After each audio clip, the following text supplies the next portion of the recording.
कैसे हैं आप सब लोग। Welcome to all in this video. So guys, आज इस वीडियो में बात करने वाले हैं फार्मास्यूटिकल जूरिस्प्रूडेंस में आपका जो स्केड्यूल वाला टॉपिक है वो आज हम डिटेल में देखने वाले हैं। तो इसमें आपको डिटेल स्टडी करनी है स्केड्यूल्स की। अगर मैं बात करूँ तो इंपॉर्टेंट बहुत जाते हैं, ठीक है। इसमें आपका जो स्केड्यूल एम है, एन है, ठीक है, वैसे तो सारे इंपॉर्टेंट है, ठीक है। आपको इसमें से कोई भी एक टॉपिक भी छोड़ के नहीं जाना है, क्योंकि आपको कहीं से भी स्केड्यूल के बारे में पूछा जा सकता है, ठीक है। तो यहाँ पे जितने भी स्केड्यूल होंगे वो आपको अच्छे से पढ़ने हैं, ठीक है। और ये लेक्चर आपको बिल्कुल भी छोड़ के नहीं जाना है। इसके जो नोट्स होंगे वो मैं आपको टेलीग्राम पे शेयर कर दूंगी। टेलीग्राम का लिंक जो है मैं आपको डिस्क्रिप्शन में दे दूंगी, तो वहां से आप डाउनलोड कर सकते हैं ये नोट्स, ठीक है। पीडीएफ फॉर्म में आपके नोट डाउनलोड हो जाएंगे। तो यहाँ पे हम देखने वाले हैं स्केड्यूल होता क्या है। देखो, स्केड्यूल क्या होता है, सिंपल आपका पार्ट ऑफ एक्ट होता है, ठीक है। इसमें आपके पास एक्स्ट्रा इन्फॉर्मेशन होती है, ठीक है। अगर मैं बात करती हूँ आपके पास जो स्केड्यूल होता है, स्केड्यूल आपके पास दो तरह का है, एक है फर्स्ट शेड्यूल और दूसरा है सेकंड शेड्यूल। फर्स्ट शेड्यूल के अंदर आपके पास जनरली लिस्ट ऑफ बुक्स आती हैं, ठीक है। तो यहाँ पे प्रिस्क्राइबल लिस्ट ऑफ बुक्स, इसमें आपकी आयुर्वेदा की, सिद्धा की, यूनानी की सिस्टम की आपके पास मतलब बुक्स आती है सारी। तो इसमें आपको 3-4 बुक्स के मतलब ऐसे नाम याद करने हैं। जैसे आयुर्वेदा की कुछ बुक्स हैं उनके नाम याद करने हैं, सिद्धा की कुछ बुक्स हैं उनके नाम याद करने हैं, ऐसे यूनानी के करने हैं, ठीक है। तो देखो यहाँ पे बुक्स तो आप कर लोगे, चलो। नेक्स्ट हमारे पास आती है सेकंड शेड्यूल। सेकंड शेड्यूल के अंदर आपके पास काफी सारे शेड्यूल है और ये आपका बहुत मेन टॉपिक है, ठीक है। ये तो कभी कभी पूछा जाता है फर्स्ट शेड्यूल, लेकिन आपको सेकंड शेड्यूल जो है ये बहुत ज्यादा इंपॉर्टेंट है। इसमें आपके पास जो भी सारा कुछ होगा, ठीक है, जो भी आगे आप देखोगे वो आपको सब पढ़ना है, ठीक है। अब देखो यहाँ पे आपके जो फर्स्ट शेड्यूल है, name of few books under the first schedule. तो फर्स्ट शेड्यूल में जैसे आपके पास आयुर्वेदा, आयुर्वेदा की कुछ बुक्स है, जैसे आयुर्वेदिक फॉर्मुलरी ऑफ इंडिया हो गया, ठीक है, आरोग्य कल्पधर्मा हो गया, ठीक है। तो ये काफी सारी बुक्स है। एक बार इनमें से जितनी भी आपसे बुक लर्न हो पाती है कर लेना। एक एक दो दो बुक जो होंगी सबके ऐसे लर्न कर लेना, ठीक है। तो यहाँ पे से आयुर्वेदा, सिद्ध, यूनानी की सारी आपको बुक्स यहाँ पे दी हुई है। तो इनमें से जो भी आपके पास इजी चीज जो लर्न हो सकती है कर लेना। अब यहाँ पे आता है स्केड्यूल टू द रूल्स। तो यहाँ पे आपके पास सबसे पहले आता है स्केड्यूल ए। तो स्केड्यूल ए में सिंपल आपके पास क्या होगा, इसको आपको लर्न करने का सबसे आसान तरीका क्या है, स्केड्यूल ए के अंदर एप्लीकेशन आती है सारी, ठीक है। ए से application, list of forms of making application for issuing the licence, granting licence आता है, सेंडिंग मेमोरेंडम यानी आपका रिटन मैसेज जो होता है, ये सब आपका एप्लीकेशन ए में आता है, ठीक है। एप्लीकेशन और ये आपका जितना भी लाइसेंस, ग्रांटिंग लाइसेंस हो गया, ये सब आपका स्केड्यूल ए में आता है। अगर मैं बात करती हूँ स्केड्यूल बी की, तो इसके अंदर देखो बी से क्या होता है, इसका कोई भी निमोनिक बना सकते हो। जैसे यहाँ पे इसमें है क्या, देखो पहले तो इसमें क्या होता है, जितना भी सेंट्रल ड्रग लेबोरेटरी होती है, ठीक है। आप सेंट्रल ड्रग लेबोरेटरी में क्या करते हैं कि वहाँ पे लेबोरेटरी में क्या होता है, टेस्ट करते हैं और एनालिसिस करते हैं, ठीक है। टेस्ट और एनालिसिस लेबोरेटरी में होता है, ठीक है। अब लेबोरेटरी में जो टेस्ट और एनालिसिस हो रही है ड्रग्स की, वो उनकी जो फीस है, उनकी जितना भी मतलब फीस आती है वो कौन देता है, ये मतलब स्केड्यूल बी के अंदर आते हैं, ठीक है। तो यहाँ पे क्या आ रहा है, fees of test and analysis by the central drug laboratory. Central drug laboratory के अंदर जितने भी टेस्ट और एनालिसिस होती हैं उनकी फीस सारी स्केड्यूल बी में आती है। अब देखो फीस कौन मांगते हैं, देखो ऐसी मतलब फीस तो ऑब्वियस बात है, लेकिन फीस में क्या पैसा देते हैं, तो पैसा किसको पसंद होता है, ज्यादातर बीवी को पसंद होता है। तो यहाँ पे बी से तो मतलब कुछ भी ऐसे आप ऐसे बना के कुछ भी लर्न कर सकते हो, ठीक है। नेक्स्ट हमारे पास है स्केड्यूल सी। स्केड्यूल सी में आपके पास बायोलॉजिकल प्रोडक्ट्स आते हैं, ठीक है, deals with the biological product such as आपका सेरा, एंटीजेंस हो गए, टॉक्सिन्स हो गए, एंटीटॉक्सिन्स हो गया, ठीक है। जितने भी आपके पेरेंटल इंजेक्शन होते हैं, पेरेंटल इंजेक्शन जो आपकी विंग्स में, ठीक है, पेरेंटल लगते हैं, इंजेक्शन लगते हैं, तो सारे जितने भी बायोलॉजिकल प्रोडक्ट्स होते हैं वो सारे सेक्शन बी में आते हैं, सॉरी स्केड्यूल बी में आते हैं। नेक्स्ट हमारे पास है C1। C1 में स्पेशली आपके प्रोडक्ट्स आते हैं सच एज आपका लीवर ऑयल हो गया, ठीक है, इर्गोट प्रिपरेशंस हो गई, drugs belonging to the digitalis group हो गया, adrenaline, liver extract, vitamin, hormones, ठीक है। ये सारे आपके जो प्रोडक्ट्स हैं ये सारा आपका C1 में आता है। देखो आपको उसको एज इट इज लर्न करना पड़ेगा, ठीक है। इतना भी काफी है नहीं, मतलब काफी छोटा छोटा, ये आपको 1-2 नंबर में पूछ लिया जाता है एग्जाम्स में, ठीक है। नेक्स्ट हमारे पास आता है डी। डी में आपके पास आते हैं, देखो डी से ऐसे लर्न करो, यानी भर भर के हम लेके आ सकते हैं। जैसे फॉर एग्जाम्पल देखो यहाँ पे एग्जेम्प्टेड मतलब क्या होता है, एग्जेम्प्टेड ड्रग्स वो ड्रग्स होती हैं, देखो इसको ड्रग से लर्न करो, डी को ड्रग से लर्न करो। अब ड्रग के एग्जेम्प्टेड लगा दो। एग्जेम्प्टेड मतलब होता है जिनके हमें कोई परमिशन की जरूरत नहीं होती, ठीक है। अब ऐसी चीजें जो हम इजिली एक्सपोर्ट कर सकते हैं, ठीक है। इजिली एक्सपोर्ट मतलब ज्यादा परमिशन की जरूरत नहीं होती उनकी। जैसे फॉर एग्जाम्पल यहाँ पे स्किम्ड मिल्क हो गया, पाउडर हो गया मिल्क, ठीक है, और वाइटमिन्स, ओट्स, जिंजर, ठीक है, कुछ मसाले जैसे जिंजर वगैरह, ठीक है, क्यूमीन्स वगैरह, तो इनकी हमें ज्यादा इजाजत नहीं पड़ती। तो यहाँ पे simple classes of exempted drugs which are exempted from certain provision applicable to the import of drugs. और इनको कोई भी अपनी शॉप पे इजीली रख सकता है, और ज़्यादा लाइसेंस की वगैरह की इनकी मतलब ज़्यादा उसमें झंझट नहीं होता कुछ इसका। नेक्स्ट हमारे पास है शेड्यूल E1। शेड्यूल E1 में जो हमारे पास है, इसमें specifically list of poisonous substances आती हैं, ठीक है। देखो ई से आप वैसे तो आप जैसे मर्जी कर लेना ई से, लेकिन अभी जितने भी पॉइजन सब्सटेंसेस होते हैं अंडर आयुर्वेदा, सिद्धा, यूनानी मेडिसिन, तो ये किस सारे किसके अंदर अंडर आते हैं, E1 के अंदर। शेड्यूल F के अंदर क्या आता है, देखो F से जब आप ऐसे लिंक करो फौरन, फौरन जैसे मतलब फौरन बाहर जाना नहीं, फौरन मतलब जल्दी, ठीक है। तो यहाँ पे अब यहाँ पे अब जैसे ब्लड जो होता है, जैसे फॉर एग्जांपल किसी पर्सन को चोट लग गई, अब उसको जो ब्लड है फौरन चाहिए होता है, जल्दी ब्लड चाहिए होता है, तो उसको ऐसे लर्न करो फौरन से ब्लड। तो ब्लड बैंक में हमें जितने भी रिक्वायरमेंट्स होती हैं, ठीक है, रिक्वायरमेंट्स एंड लाइसेंस प्रोसेस जितना भी होता है ब्लड बैंक से रिलेटेड, तो आपका शेड्यूल एफ के अंदर आता है। नेक्स्ट हमारे पास है F1। F1 में आपके पास जितने भी बायोलॉजिकल प्रोडक्ट्स हो गए, स्पेशल प्रोडक्ट्स हो गए, such as a vaccine, antigen, diagnostic antigens हो गए, ठीक है, ट्यूबरक्लीन हो गया एक्सेट्रा। तो ये सारे जितने भी प्रोडक्ट्स हैं इनकी स्टोरेज, टेस्टिंग, पैकेजिंग, ये सब किसके अंदर आती है, ये सारी F1 के अंदर आती है।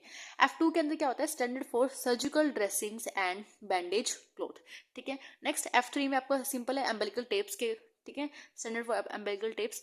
FF के अंदर क्या होता है, देखो FF ऐसे करो, फोकस फोकस, ज्यादा फोकस करना है आपको। फोकस कैसे करोगे, दो आईज आपके पास तो डबल एफ, ठीक है, यानी एक दोनों आई से आपके पास फोकस ज्यादा करना है, ये लर्न करने की सिर्फ ट्रिक है, ठीक है। अब यहाँ पे जितने भी आपके ऑप्थेल्मिक आई से रिलेटेड है ना, अब आइज दो होती हैं आपके पास, ऐसे ही आइज से आप फोकस करते हो, फोकस यानी दो एफ लगा लो उसके लिए, तो सिंपल ये लर्न करने की ट्रिक है।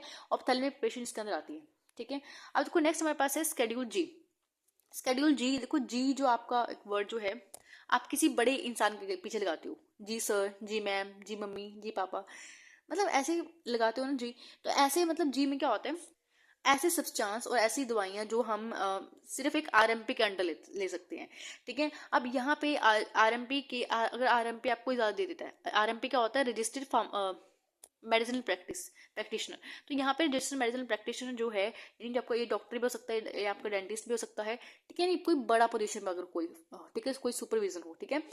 तो यहाँ पे ऐसा पर्सन जो आरएमपी है, वो ही इन सब्सटेंसेस को, इन ड्रग्स को आपको लेने के लिए मतलब बोल सकता है। तो यहाँ पे list of substances required be taken only under supervision of RMP.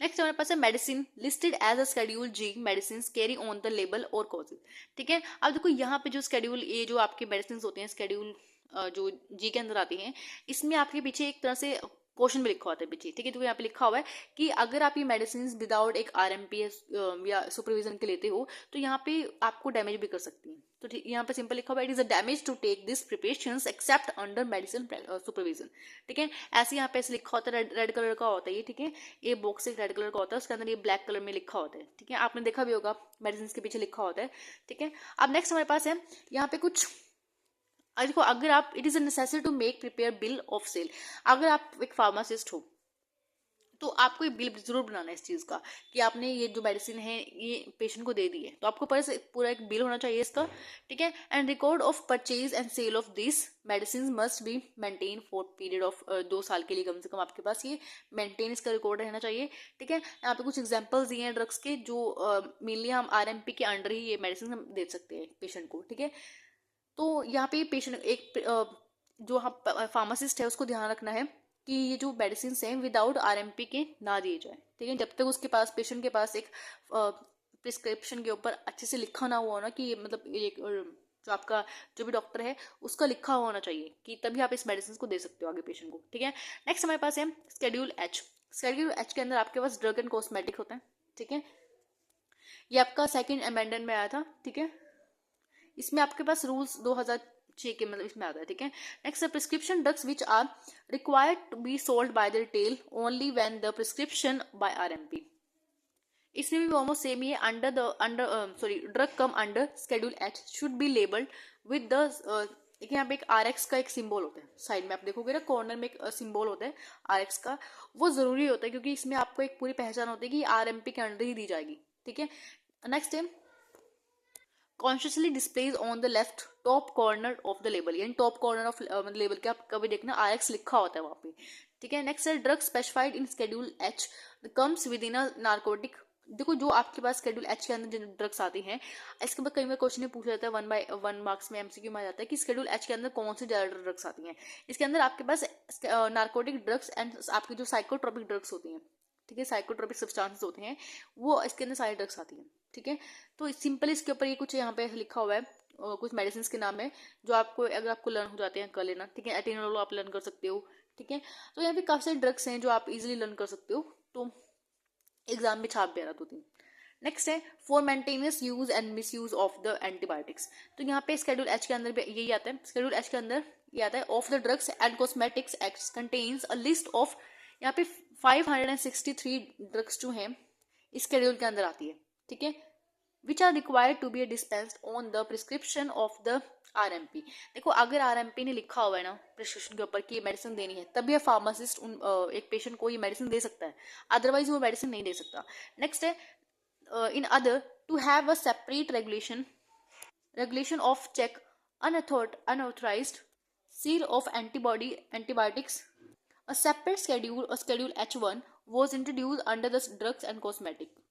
अब देखो जो भी H1 के अंदर शेड्यूल के अंदर आती है ड्रग्स, उसमें RX में जो है लिखा होता है, उसके साइड में RX लिखा होता है। ठीक है, और वो रेड या आपका रेड कलर में हो सकता है, तो और वो डिस्प्ले होगा, मैंने जैसे सकता है लेफ्ट एक, जैसे फॉर एग्जांपल ये आपका लेबल है, जैसे मान लो ये आपका कोई लेबल है। ठीक है, ये आपका कोई भी, ठीक है, इसके अंदर आपका एक बॉक्स है, वैसे अच्छा नहीं बना, लेकिन इसके ऊपर यहाँ पे लिखा होता है RX। ठीक है, साइड में RX लिखा होता है।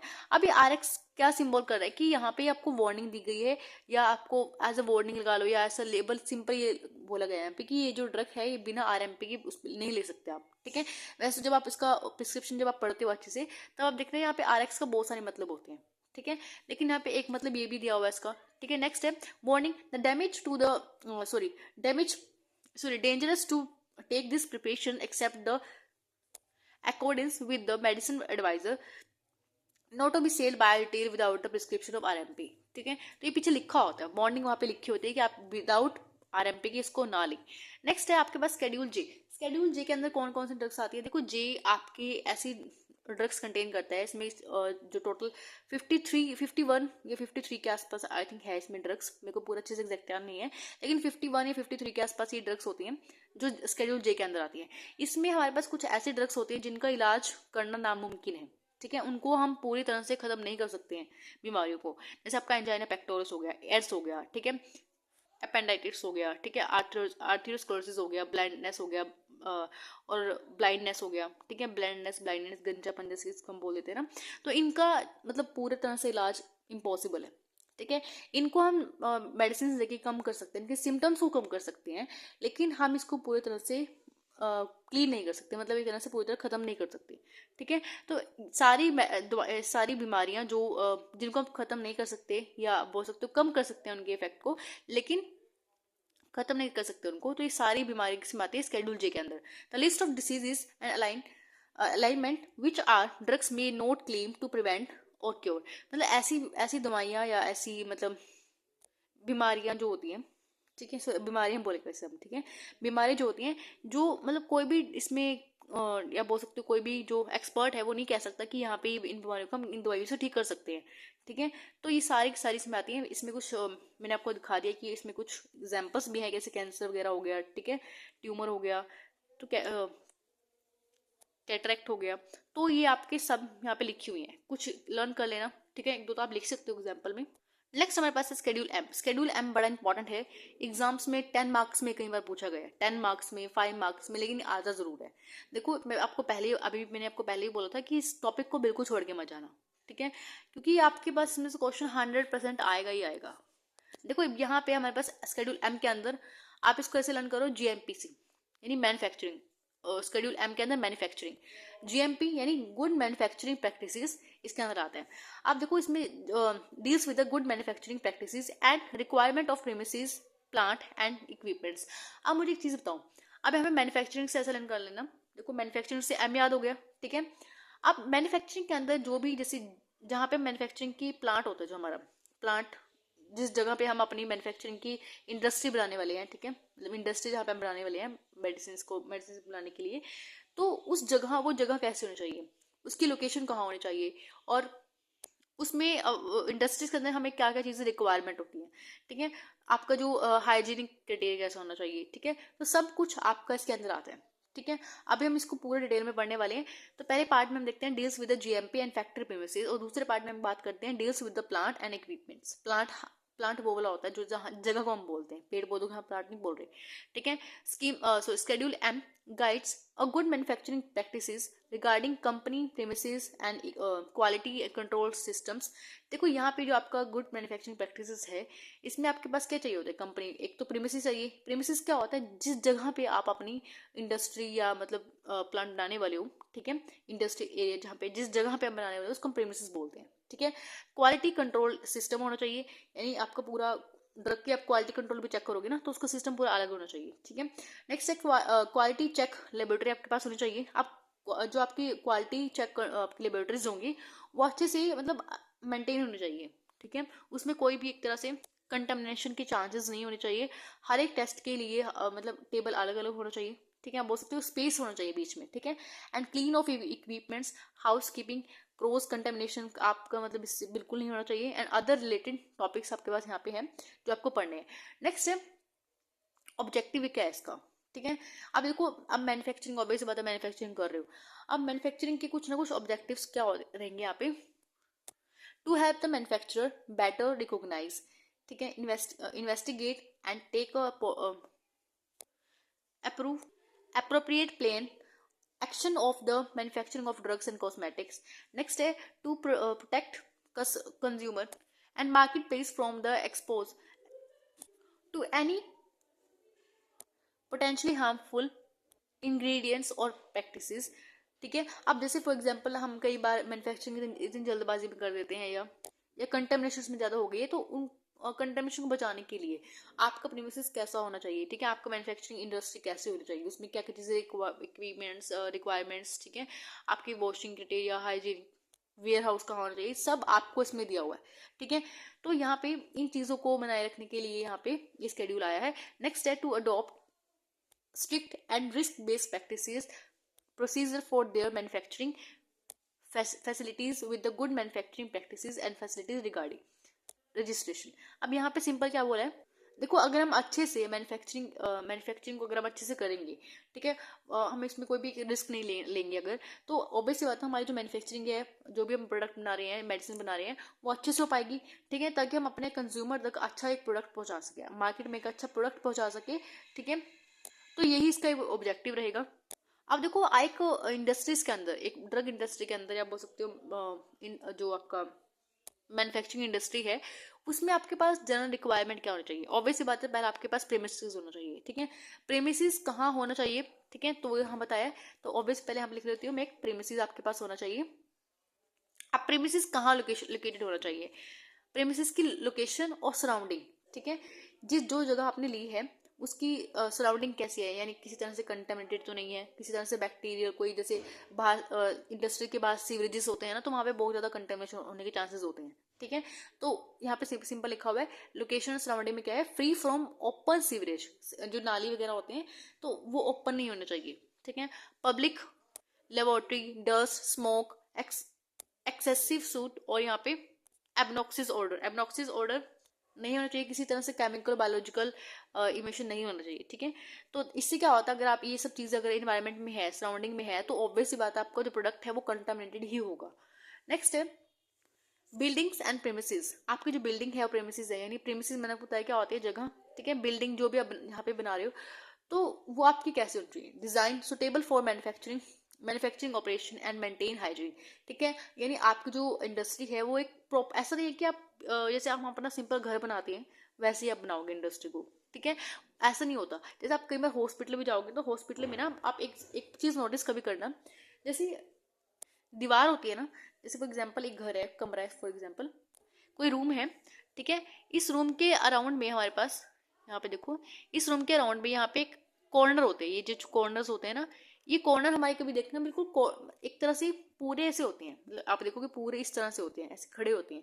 तो यहाँ पे बिल्कुल, यहाँ पे इस जगह पे आपका स्पेस बचा होता है। ठीक है, यहाँ पे आपको गंद काफी सारा फंस जाता है। ठीक है, कॉर्नर्स में, तो ऐसा इंडस्ट्रीज में नहीं होता। कभी इंडस्ट्री में जाओगे तो वहाँ पे इस तरह से स्लैंट होता है, इस तरह से स्लैंट, ये जो आपके कॉर्नर्स होते हैं ना बिल्कुल इसे स्लैंट होते हैं, मतलब ऐसे गोल होते हैं, राउंड होते हैं। इसमें क्या होता है, कचरा नहीं फंसता, इसमें आप पूरा आप अच्छे से साफ सफाई कर सकते हो उसकी। हॉस्पिटल्स में भी काफी ज्यादा होता है। ठीक है, मैंने हॉस्पिटल में भी बहुत बार देखा है ये चीज़। इंडस्ट्री में अगर आप ऐसे अगर बी फार्मेसी में हो ना, तो आप इंडस्ट्री विजिट पे जाओगे, तब आप इंडस्ट्री में कभी देखना जाओगे कितनी हाइजीन होती है वहाँ पे वो चीज़ें। और आपकी वॉल्स हो गई, आपकी विंडो हो गया, ठीक है, सब एक प्रॉपर मैनर में होता है। ठीक है, जिस तरह से मैन्युफैक्चरिंग इंडस्ट्री होती है ना, पूरी प्रॉपर तरीके से होनी चाहिए। अपनी मर्जी से आप कुछ भी कहीं पे नहीं बना सकते। आपको जो वॉशरूम होता है, ठीक है, आपकी जो किचन हो गया या ऑफिस कोई भी एक्स्ट्रा रूम जो होता है, ठीक है, प्रॉपर, तो वो बिल्कुल सेपरेट होता है। हम जब हम गए थे ना पहली बार, तो इंडस्ट्रीज में क्या होता है, इंडस्ट्रीज में मैंने एक चीज नोटिस की थी कि उनको जो वॉशरूम था वो बहुत ज्यादा सेपरेट था। हम मतलब जब हमने पूछा कि वॉशरूम का है, तो बहुत पीछे जाके उन्होंने वॉशरूम बनाया हुआ था, बहुत पीछे जाके। इंडस्ट्री एरिया जो आपका क्वालिटी कंट्रोल एरिया होता है, जहाँ पे आपकी टेस्टिंग वगैरह लेबोरेटरीज वगैरह होती है, वो बिल्कुल सेपरेट थी। मतलब बिल्कुल उन्होंने अलग अलग बिल्डिंग्स बनाई हुई थी, मतलब बहुत ही प्रॉपर तरीके से उन्होंने किया हुआ था। ठीक है, और वहाँ पे एक एक चीज, और वहाँ पे ना आप बोल भी नहीं सकते। जैसे जहाँ पे प्रोडक्ट बन रहा होता है, वहाँ पे बोलना भी बड़ा मुश्किल हो, मतलब बोल भी नहीं सकते, क्योंकि वहाँ पे जब हम बोलते हैं तो वहाँ से भी हमारे जो माइक्रो बैक्टीरियाज होते हैं, तो वो भी कंटामिनेट कर सकते हैं प्रोडक्ट्स को। तो बहुत हाइजीन तरीके से उन्होंने बनाया था। ठीक है, और भी काफ़ी सारे रूल्स रेगुलेशन होते हैं। एक सिंपल उन्होंने बताया था कि अगर, वैसे एक क्वेश्चन ये था कि किसी ने पूछा था, वो क्वेश्चन मेरे को याद नहीं आ रहा, तो लेकिन ना उसमें क्या उन्होंने पूछा था कि जब जो लेबल होता है ना, लेबल, जब लेबर की कवरिंग चलती है, लेबर के बंडल आते हैं पूरे उनके पास। लेबर के बंडल क्या होते हैं, बंडल पहले से बनवा के रखते हैं। तो जब वो बंडल चल रहा होता है ना, अगर वो आगे पीछे हो जाता है ना बंडल, तो वो कहीं कहीं से कटने लगता है। ठीक है, तो उसकी जो प्रिंटिंग होती है ना लेबल की, वो कट कट के आती है। तो वो भी अगर इम्प्रॉपर हो जाती है, तो उससे भी आपका पूरा का पूरा बैच फेल हो जाता है। ठीक है, तो आपको दोबारा से मतलब ऐसे करना पड़ता है। लेकिन वैसे ऑब्वियस बात है, इतना कौन करेगा, तो ये सब चीज़ें होती हैं। तो चलो अब देखो, नेक्स्ट हमारे पास क्या है, वाटर सिस्टम। आपका जो वाटर सिस्टम है, तो यहाँ पे बिल्कुल प्रॉपर होना चाहिए। आपको जो वाटर है वो बिल्कुल कंटामिनेटेड नहीं होना चाहिए। ठीक है, माइक्रोबियल ग्रोथ उसके अंदर नहीं होनी चाहिए। तो सब वो लिखा हुआ है। नेक्स्ट आपके पास डिस्पोजल ऑफ वेस्टेज। अब जो वेस्ट आता है, ठीक है, वो कैसे डिस्पोज करोगे। देखो, कुछ वेस्ट ऐसा होता है जो आपको रीयूज भी कर सकते हो। ठीक है, आप उसको दोबारा से रिकवर करके, मतलब ऐसे उसको दोबारा रीयूज करने के अकॉर्डिंग आप कर सकते हो। ठीक है, और कुछ ऐसा होता है जो आपको पूरी तरह से रिमूव करना होता है। ठीक है, तो वो अकॉर्डिंग आप कर, मतलब जो इंडस्ट्री होती है वो करते रहते हैं ऐसे। ठीक है, नेक्स्ट हमारे पास है warehouses. Warehouses area जो है, जो वेयर हाउस है, design allow sufficient and orderly warehousing of the various category of a medicine and products. Next हमारे पास है प्रोडक्शन एरिया। प्रोडक्शन एरिया जो है, production area shall be design to the allow to the production preferably in uniform with logical sequence of the operation and allowing the avoiding the risk of the cross contamination. अब cross contamination में क्या होता है, for example यहाँ पे मैंने आपको simple से बनाया हुआ है। यहाँ पे जैसे क्या होता है, ये एक पीछे एक रूम है ये वाला, ठीक है, उसका ये डोर है, ये वाला पीछे एक रूम है, इसका ये दूसरा डोर है। ठीक है, अब फॉर एग्जाम्पल एक साथ ही दोनों रूम खुल गए। ठीक है, इन एक साथ हमने दोनों डोर हमने खोले, ठीक है, ओपन किया। अब फॉर एग्जाम्पल यहाँ पे कुछ ऐसा डस्ट वगैरह पड़ी हुई है इस रूम में, और जब दोनों खुले गए, तो आपस में खुलेंगे, तो ऑब्वियस बात है इसकी डस्ट उड़ के यहाँ पे आ सकती है। ठीक है, तो यहाँ पे से क्रॉस कंटेमिनेशन हो सकता है, किसी और रूम से किसी और रूम में आ जाना, क्रॉस कंटेमिनेशन यहाँ पे हो सकता है। तो ये चांसेस, तो इस तरह से एरिया बना रहा है कि मतलब आपको क्रॉस कंटेमिनेशन इस तरह से ना हो पाए। ठीक है, तो इन चीज़ को भी ख्याल रखना है। नेक्स्ट हमारे पास है एंसली एरिया। एंसली एरिया ऐसे एरियाज होते हैं जो हमारे ऑब्वियस बात है सेपरेट एरिया जो होते हैं। ठीक है, जो हम अपने रेस्ट के लिए या रिफ्रेशमेंट के लिए रूम होते हैं, सिंपल। ठीक है, इसमें आपको कुछ भी आ सकता है, किचन हो गया रूम, ठीक है, टॉयलेट वगैरह, किचन रूम, ठीक है, तो इसमें सब आते हैं। ये आपका एंसली एरिया के अंदर आता है। एंसली मतलब क्या होता है, सहायक। ठीक है, यानी जो आपकी सहायक रूम एरिया हो। ठीक है, तो rest and refreshment room shall be separate with the changing store cloth facilities washing and toilet purpose shall be easily accessible. यानी आपका बिल्कुल सेपरेट होना चाहिए, जैसे मैंने आपको बताया था अभी। नेक्स्ट है क्वालिटी कंट्रोल एरिया। देखो, क्वालिटी कंट्रोल एरिया भी बड़ा इंपॉर्टेंट है। अब क्वालिटी कंट्रोल एरिया में क्या होता है, ऑब्वियसली बात है, वहाँ पे टेस्ट करते हैं, चेकिंग वगैरह करते हैं। तो यहाँ पे सिंपल लिखा हुआ है, lab independent of production area which are separated and adequate space of each type of testing। जैसे मान लो फॉर एग्जांपल आपने पायरोजन का टेस्ट करना है। देखो देखो आपको पता है इंडस्ट्री के अंदर हर तरह के टेस्ट चलते हैं। ठीक है, पैकेजिंग के ऊपर टेस्ट चलते हैं, जो भी आपका पैकेजिंग मटेरियल है उसके ऊपर टेस्ट होगा। ड्रग जो आई है, रॉ मटेरियल है, उसके ऊपर टेस्टिंग चलेगी। ठीक है, तो ऑब्वियसली बात है आपको टेस्ट करने पड़ेंगे। तो टेस्टिंग के लिए आपको सेपरेट सेपरेट आपकी जगह होनी चाहिए। जैसे आप लैब में काम करते हो ना, तो लैब में आप बिल्कुल एक ग्रुप बना के सेपरेट वर्क करते हो। ठीक है, तो ऐसा आपका पूरा एक सेपरेट होना चाहिए टेस्टिंग। ठीक है, अब नेक्स्ट हमारे पास है मैन्युफैक्चरिंग ऑपरेशन। मैन्युफैक्चरिंग ऑपरेशन में क्या होता है, देखो अगर आप ऑब्वियस बात है, आपकी मैन्युफैक्चरिंग चल रही होगी, ठीक है, तो यहाँ पे जो ऑपरेशन है, फॉर एग्जांपल ऑपरेशन मतलब एक तरह से मैन्युफैक्चरिंग का चलना, कितने ऑपरेशन हो गए, जो भी मैन्युफैक्चरिंग का मतलब कोई भी बैच या चल रहा होगा, ठीक है, तो वो जो भी मतलब बना रहे हो, ठीक है, वो एक सुपरवाइजर के अंडर चलना चाहिए, ठीक है, अनस्किल्ड पर्सन के अंडर नहीं चल सकता वो चीज़ें, ठीक है। ऐसा नहीं कि कोई भी आगे मतलब कुछ भी मिला के चला गया या कुछ भी मतलब ऐसे उन्होंने कुछ भी किया बना दिया, ठीक है, वो सब एक पूरा सुपरविजन के अंडर होते हैं, ठीक है। और जो आपका टेक्निकल स्टाफ है वो आपका अप्रूव किस होना चाहिए, लाइसेंसिंग अथॉरिटी से आपका अप्रूव होना चाहिए, ठीक है। तो यहाँ पे all operation shall be carried out under the supervision of the technical staff approved by the licensing authority. Next अब आपके पास है डॉक्यूमेंटेशन एंड रिकॉर्डिंग। ऑब्वियस बात, आप देखना कभी मैंने एक चीज़ और, जैसे फॉर एग्जांपल यहाँ पे क्या होता है, जब मैंने इंडस्ट्री विजिट किया था तो वहाँ पे एक रिकॉर्ड भी उन्होंने अच्छे से प्रॉपर मेंटेन करके रखा हुआ था, ठीक है। हर एक बैच में कितनी आपकी मेडिसिन बनाई है, कितने आपके प्रिंटर प्रोडक्ट्स बने हैं, ठीक है, कितना आपका रॉ मटेरियल यूज हुआ है, कितना बचा है, सब आपके पास रिकॉर्ड होना चाहिए, ठीक है। उनके पास एक पूरी फाइल भी होती है बनी हुई थी, ठीक है। तो नेक्स्ट हमारे पास आता है मैन्युफैक्चरिंग शेड्यूल एम, ठीक है। शेड्यूल M1 में हम बात कर रहे हैं, शेड्यूल M1, M2 और M3 तीन है हमारे पास। शेड्यूल M1 में क्या आता है, requirements of factory premises for manufacturing of homeopathic medicine. इसमें आपको होम्योपैथिक से रिलेटेड होता है, इसमें आपको कॉस्मेटिक होता है, ठीक है। Requirements of factories premises for manufacturing of cosmetics, इसमें आपका होम्योपैथिक होता है, कॉस्मेटिक होता है, तीसरा जो आपका होता है मेडिकल डिवाइसेस होते हैं, ठीक है। नेक्स्ट हमारे पास है शेड्यूल एन। शेड्यूल एन के अंदर क्या होता है, it is a list of minimum equipments for efficient running of pharmacy. देखो फॉर एग्जांपल किसी ने फार्मेसी बनाई अपनी, ठीक है, अब उस फार्मेसी में आपके पास कितनी तरह के मतलब कितना आपके पास मिनिमम इक्विपमेंट होना चाहिए ताकि आपकी जो फार्मेसी आप रन कर सको इजिली, ठीक है। यानी फार्मेसी को रन करने के लिए एक मिनिमम इक्विपमेंट्स आपके फार्मेसी में होने चाहिए। यहाँ पे कुछ लिस्ट बताई गई है इसके अंदर, ठीक है, जैसे रेफ्रिजरेटर हो गया या काफ़ी सारे और भी कुछ काफ़ी सारे सामान होते हैं, मतलब इक्विपमेंट्स होते हैं जो फार्मेसी को रन करने के लिए चाहिए होते हैं, ठीक है। Premises shall be separated from the room for private use and it should be well built and dry and lit and ventilated and under sufficient dimensions to keep the good separate, ठीक है। तो यानी हर एक चीज़ आपके पास वहाँ पे clean होना चाहिए, आपको ड्राई होना चाहिए, बिल्ड अप अच्छे से होना चाहिए, वेटनरी सॉरी जो आपका वेंटिलेशन वगैरह सब आपका प्रॉपर तरीके से होना चाहिए। नेक्स्ट हमारे पास आता है ओ। शेड्यूल ओ के अंदर आपके पास इसको ऐसे लर्न कर सकते हो, जैसे डेटोल है, डेटोल के अंदर ओ आता है ना, तो उसको ओ से, इसका एग्जांपल है डेटोल। आपके डिसइंफेक्टेंट जो होते हैं ना, डिसइंफेक्टेंट फ्लूइड्स होते हैं, स्टैंडर्ड फॉर डिसइंफेक्टेंट फ्लूइड्स, तो आपके पास डेटोल आता है, डेटोल का एग्जांपल यहाँ पे लिखा हुआ है, ठीक है। तो आपका ओ से आप इसको लर्न कर सकते हो, ठीक है। नेक्स्ट है शेड्यूल पी। शेड्यूल पी के अंदर क्या होता है, life period of drug. Life period of drugs में क्या होता है, आपने सिंपली देखा होगा, फॉर एग्जांपल कुछ भी लगा लो आप, जैसे आपने कोई चिप्स का पैकेट खरीदा है, अब चिप्स के पैकेट के पीछे आपके पास लिखा होता है पीछे कि आपका जिस दिन मैन्युफैक्चरिंग हुआ है और जिस दिन इसको एक्सपायर होना है, दोनों डेट लिखी होती है वहाँ पर, ठीक है। तो यही यहाँ पे सिंपल बताया है, जिस दिन मैन्युफैक्चर हुआ है और जिस दिन वो एक्सपायर होगा उसके बीच का जो लाइफ टाइम होता है ना, लाइफ पीरियड होता है, उसको हम क्या बोलते हैं, लाइफ पीरियड ऑफ ड्रग्स, ठीक है। अब देखो हमने ड्रग्स की बात की तो यहाँ पर ड्रग लिख रहे हैं सिंपल, अगर हम चिप्स की बात की तो चिप्स में आप सिंपल आप लिख सकते हो, ठीक है। अब देखो यहाँ पे लाइफ पीरियड यहाँ पे सिंपल क्या लिखा हुआ है, period of month unless between date of manufacturing and date of expiry which are labeled potentially period of the drug should be exceed under the condition of storage specified।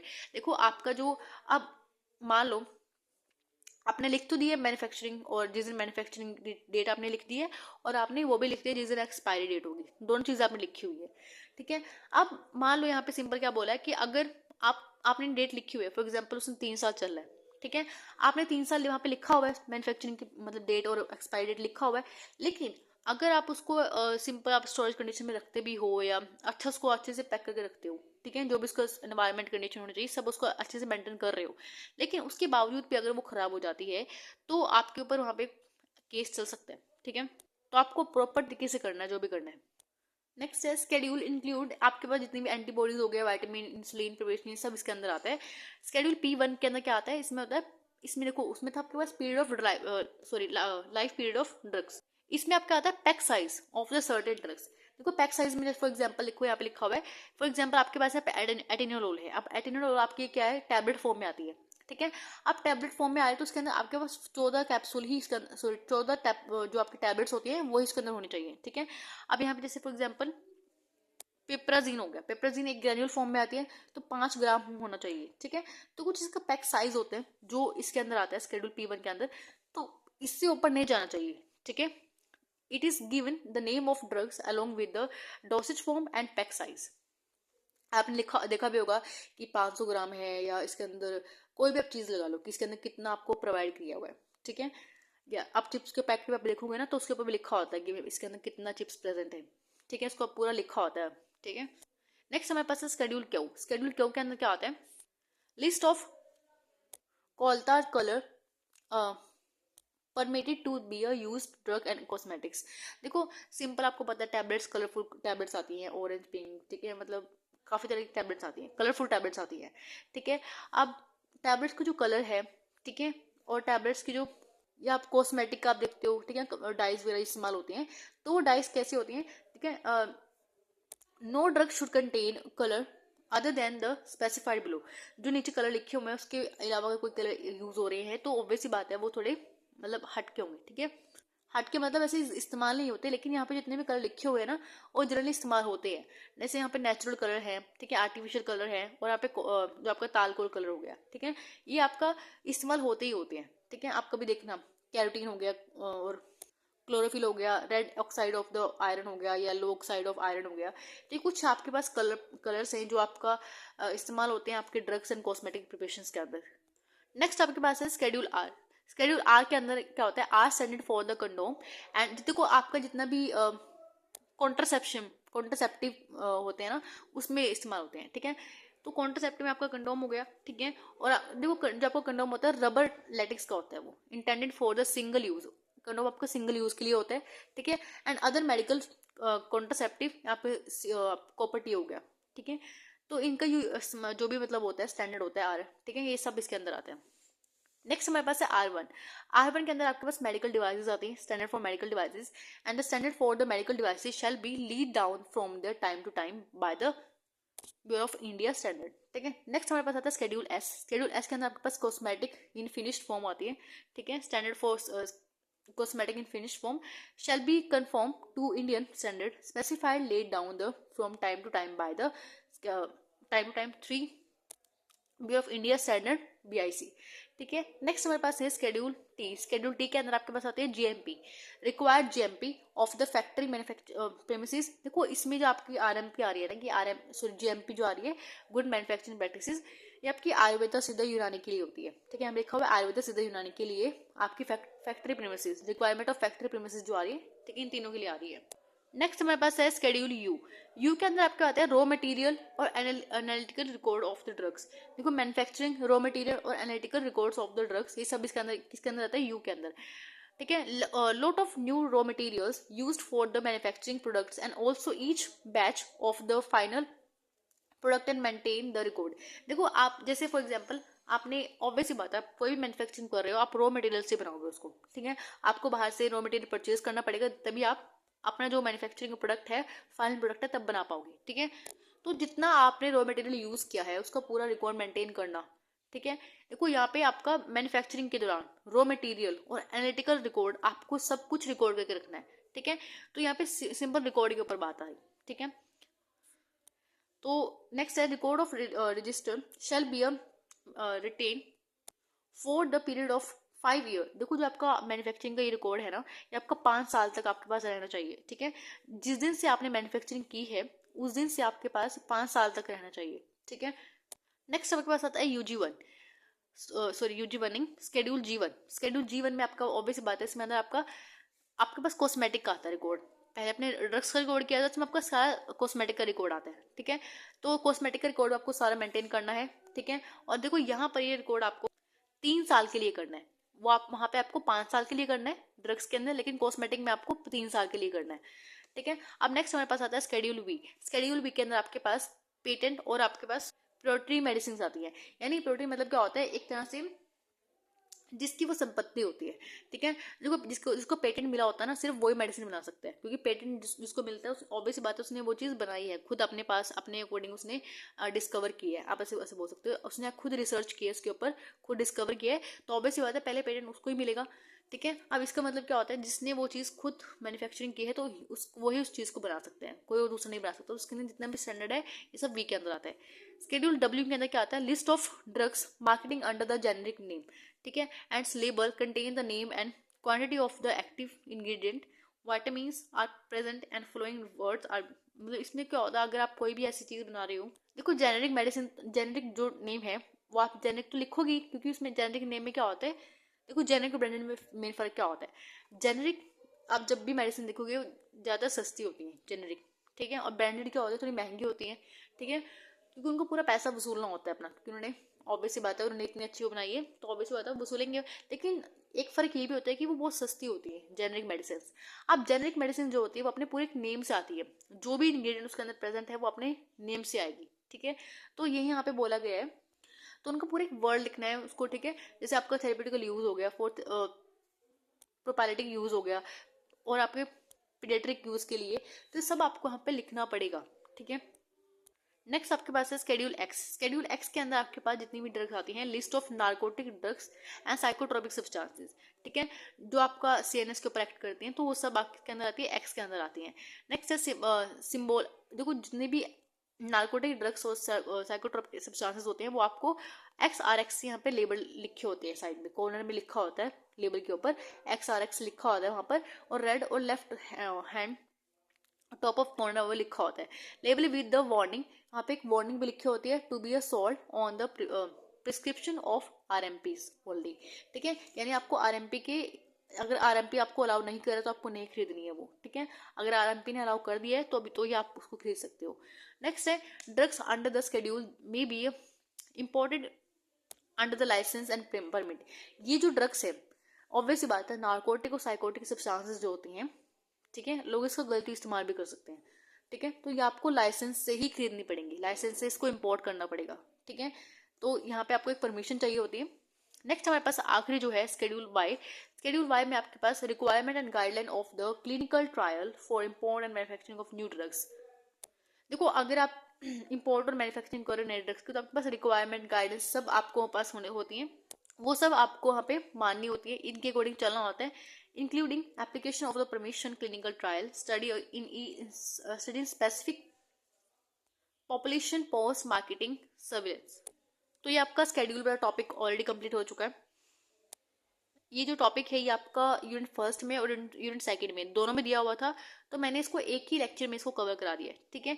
दोनों में same था, कुछ मतलब फर्क नहीं था। फर्स्ट वाले में आपको थोड़ा डेफिनेशन पढ़ना था, स्केड्यूल, और जो सेकंड यूनिट जो आपकी थी उसको आपको वो डिटेल में पढ़ना था, तो मैंने आपको 16 साथ में करा दिया, ठीक है। तो इसके जो नोट्स हैं मैंने आपको ऑलरेडी बता दिया कि टेलीग्राम पे मिलेंगे, टेलीग्राम को जो लिंक है वो मैंने आपको डिस्क्रिप्शन में दे दिया है, तो उसके नोट्स वहाँ से आप डाउनलोड कर सकते हो, एग्जाम्स के लिए अच्छे से प्रिपरेशन कर सकते हो। अगर आपको फिर भी कोई टॉपिक या कोई ऐसी चीज़ समझ नहीं आती तो हमें कमेंट में करके पूछ सकते हो। And thank you for this video, have a nice day.